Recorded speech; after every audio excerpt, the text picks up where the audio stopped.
manajemen diri atau pengelolaan diri. Ketiga, kesadaran sosial.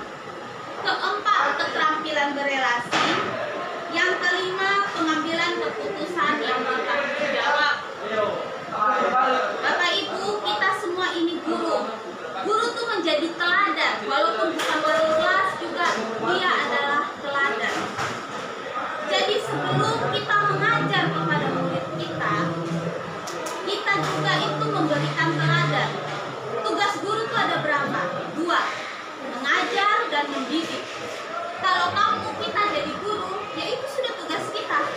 Kalau kita jadi petani, ya kita menanam. Kalau kita jadi nelayan, ya kita memancing.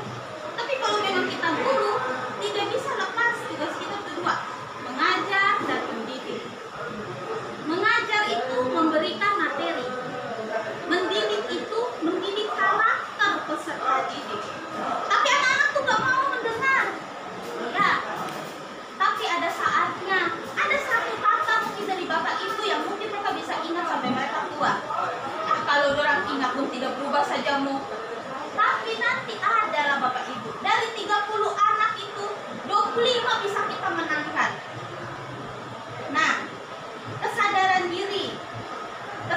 diri yang dimaksud di sini contohnya itu mengendalikan emosi, memahami reaksi diri, dan menilai kekuatan. Jadi Bapak Ibu bisa mengetahui anak-anak kita itu ketika mengajar di luar konteks wali kelas. Nanti pasti guru mapel, yang kali guru mapel ya, tidak ada itu tugas guru wali kelas yang mengetahui kemampuan siswa. Siswa ini bisa lomba ini, siswa ini enggak. Tidak. Ketika Mevani ngajar bahasa Inggris, Mevani bisa mengetahui anak ini bisa bahasa Inggris, anak ini bisa di paragraf, begitu. Lalu yang kedua tentang manajemen diri. Kalau guru kita pertama menjadi teladan ya.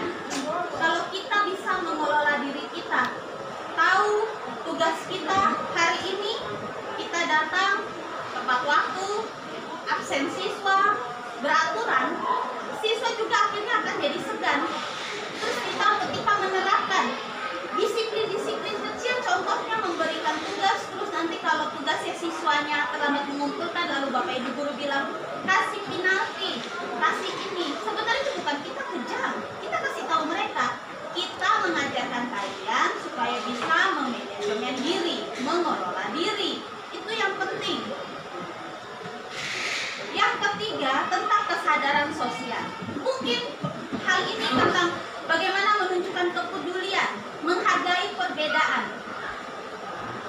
Di antara kita dulu di sini, kita di sini sebagai guru seperti tadi saya bilang kita sebagai teladan. Ada selisih paham, sakit hati.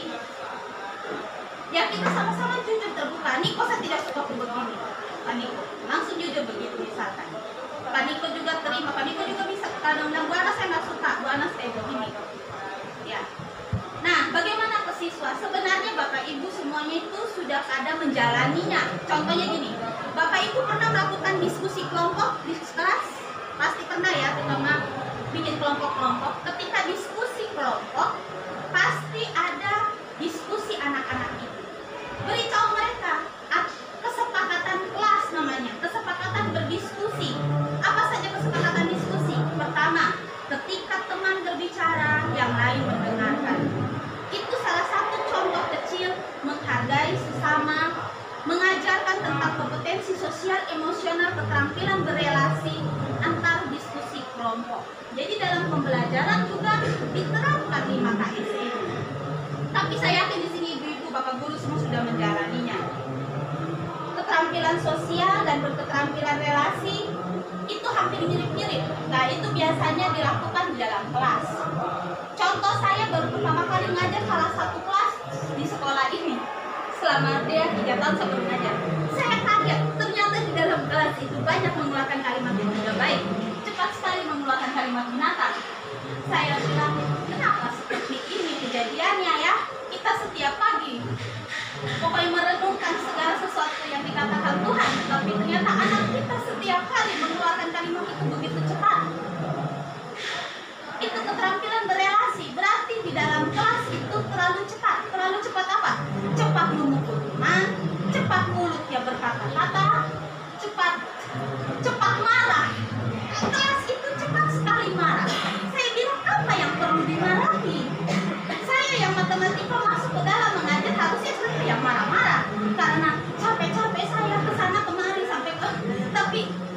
yang marah-marah. Cuman kata temannya pinjam bolpen warna-warni, dia marah. Saya bilang, kalau kamu tidak mau dipinjam, kenapa kamu bawa ke sekolah? Kamu marah-marah. Ya, itu lucu sekali. Jadi dalam kelas itu situasinya marah, cepat waktu tolak teman, tangannya itu cepat sekali. Terus cepat sekali mulutnya mengeluarkan makian. Saya sempat, aduh kasihan dia gitu. Tapi ya pelan-pelan kita ngomong terus setiap hari. Begitu. Ya itu jadi PR kita semua. Nanti Bapak Ibu kenali sendiri kelas yang mana. Yang berikut, pengambilan keputusan yang bertanggung jawab. Ketika kita bisa mengambil keputusan yang bertanggung jawab dalam hidup kita sebagai guru, pasti kita bisa memberikan saran kepada peserta didik juga untuk dapat mengambil keputusan. Pada saat pembelajaran itu kapan ya? Saat mengajar Bu Guru.